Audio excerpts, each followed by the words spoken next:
How's it going, everyone? Welcome back to the channel. In today's video, I'm very excited to announce version 2 of my Mustang.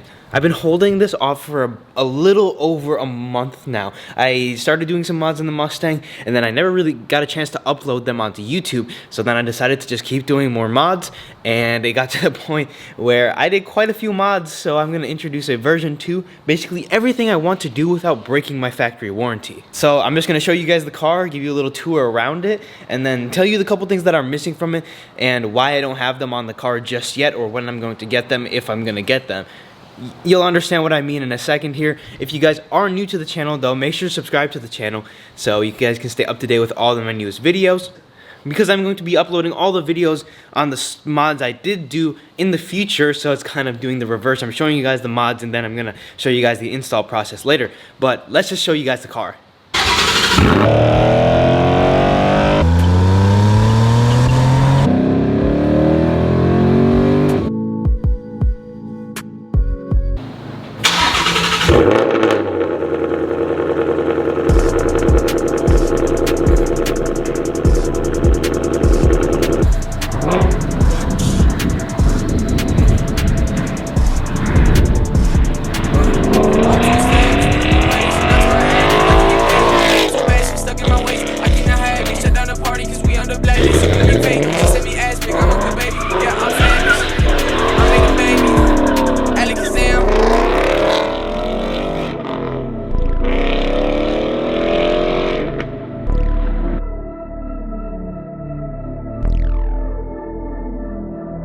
Yeah, I banned it. She sent me ass, but yeah, what happened? That is your girl, yeah, what happened? You all upset, yeah, was bragging. Sorry, I'm busy, yeah, I'm too handsome. Send me my anthem. So here it is, version 2 of Mustang. Right away you can notice a couple of differences, but let's get into it and tell you guys what's different about it, what I've changed, what I've done. So from factory, I had 19-inch alloy wheels that didn't really look too bad, but they didn't really look good on camera at all. In person, I kind of liked them, but I wanted to change it up with something a little different, so I got Rtr Tech 7 wheels, and in my opinion they look absolutely killer. It definitely fixed the fitment issues in the front. In the rear, they're basically the same, maybe a little bit more flush with the fender, but they look a lot better and changed the car's look overall.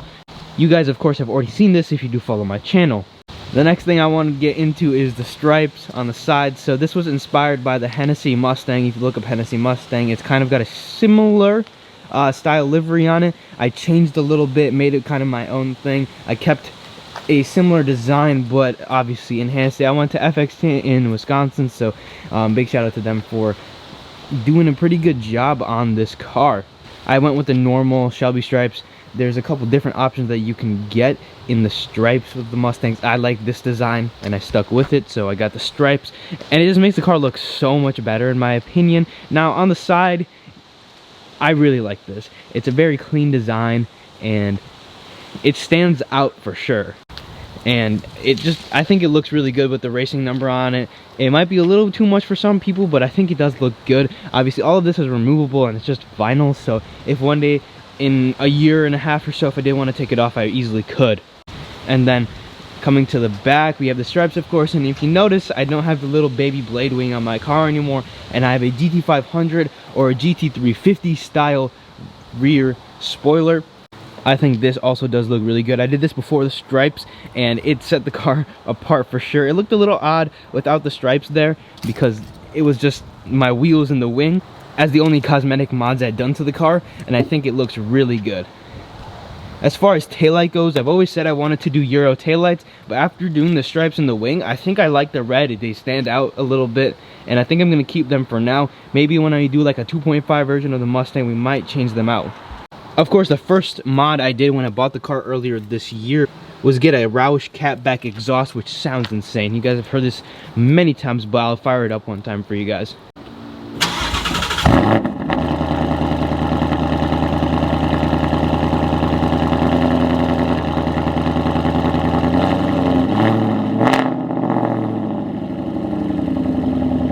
So that's just a little lukewarm startup for you guys. Obviously I have to pull it out of the garage so it's not completely cold. It sounds really good and it's pretty goddamn loud when you get into some higher RPMs or you give it a decent amount of gas, and there's not really that much drone in it. I really like this exhaust, and it's basically all you can do, a catback exhaust, because if you do headers, your factory warranty is voided. That's going to be like the next step, I guess. But I like how this sounds a lot, and it's pretty loud. The other exhaust I was considered getting was the Corsa Extreme exhaust, but it just didn't happen at the time because it was a little bit more expensive, and I really like the tone of the Roush exhaust. The Corsa exhaust is a little bit more raspy than this one is. While we're sticking to the rear end, I also did tint that rear light right there, as well as the side markers. They don't stand out that much, and I kind of like them blacked out. Coming to the side, of course, we have the same livery design as the other side, and I'll take the time now to talk about my tints. I have 25% on all the windows except my windshield. It gives the car a little bit of a classy look. You can't really see into it all that well, especially in sunnier days. Window tints are just a big upgrade you can do that make your car look better, and also it's just more comfortable to ride in my opinion. As far as cosmetic wise, that's basically all the mods I've done. Now let's pop the hood and show you guys what I have under here. So under the hood, I have done 3 things. I've added struts because I just think it's easier to work on things because the bar isn't in the way. I just spent the money.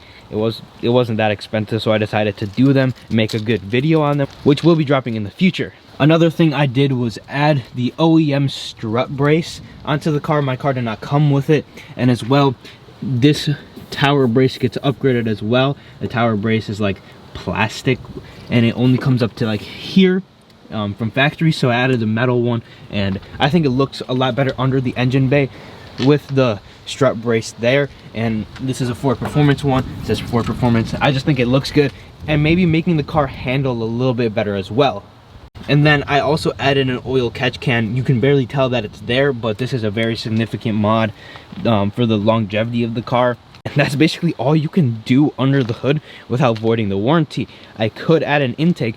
The reason I don't have an intake is because, one, there's no point in getting an intake if you're not getting a tune. The tune voids warranty. So that's the reason I don't have an intake. Whenever I do decide to void my warranty, the intake, the headers, as well as a tune on E85, making about 500 wheel horsepower in this car, will be pretty fun.